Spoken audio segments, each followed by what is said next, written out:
Case number 499। কেসের ধরন attempt to murder. যে হুজুর, যাহা বলিব সত্য বলিব, সত্য বই কোনো মিথ্যা বলিব না। আমি পরিবানু, স্বামী সালাম মিয়া, হেরে বিষ দিয়ে মারতে চাইছি। এ কথা আসমান জমিন সান সুরুজের লাহান সত্য। আমারে ভুলেও সাইরেন না হুজুর। এবার সারা পাইলে হেরে দাও দিয়া জবাই দিব। হের মাংস কাইটটা কুড়ি কুড়ি কইরা হেয়াল কোত্তারে খাওয়ামু। হের পর হের মায়ের মুখ খান সায়া সায়া দেখুন। পরিবানু, পরিবানু আপনি শান্ত হন। আপনাকে দেখে খুব ঠান্ডা স্বভাবের মানুষ বলে মনে হচ্ছে। আপনার মতো একজন মানুষ এমন একটি কাজ করতে পারে আমার বিশ্বাস হতে মন চায় না। আমি আপনার ঘটনাটি শুরু থেকেই জানতে চাই। হুজুর, একখান ছোট জমিন আছিল। বাপে বন্ধক দিয়া নগদ 20,000 টাকা দিয়া বিয়া দেয়। 3 মাস যাইতে না যাইতে আবার টেহা চায়। শাশুড়ি, নন্দে, স্বামী তিনজনে এক লগে মারে গো হুজুর। যেদিন গরম কাঠের সেহাদে ফিডে হুজুর, সেদিন আর সহ্য হয় না। বাপের ভিড়ায় যায়, মায়ের হগল কথা খুইলা কই।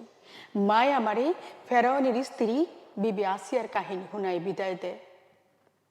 হুজুর, পেটের মধ্যে তখন সুখের স্বপ্ন নড়ে সরে। কপালের ঘাম আর মাইরে নিয়ম কইরা 10 মাস যায়। পূর্ণিমার সান আমার কুলে, 3 দিন বাদে মরণ ঘুম সুখে। ঘুম ভাঙলে দেখি জাদু নাই, জাদু আমার পাশে নাই। ফিস ফাঁস কথা কানে আসে। হারামজাদা, কথা আসছিল 10,000 টাকা, 5,000 টাকাই দিলি কেন? জ্যোৎস্না ধবল রায়, বুকের দুধে শরীরটা ভিজা যাইতে হুজুর। হুজুর, হুজুর আগে জানে আসছিল না ইন্দ্র মারার বিশ্বে মানুষ মরে না। ইস, কেন যে তখন ওরে জবাই দিলাম না। পরিবানি হুজুর, এখন আসি আসিল, এখন আসি আসিল আবার শুনবেন আমি? হ্যাঁ বলেন। আমারে ফাঁস দেন হুজুর, আমারে ফাঁস দেন। আর আমার মায়েরে কইেন আমি তো তার কথা মতো বিবি আসিয়া হয়েছিলাম। এর পরেও আমি কেন মা ডাক শুনতে পারলাম না? কেন তার জন্মদাতা তারে বিচ্ছা দেয়? কেন গো হুজুর, কেন কেন? চমৎকার। আমি আসলে কবিতার ভেতরে ছিলাম একদম।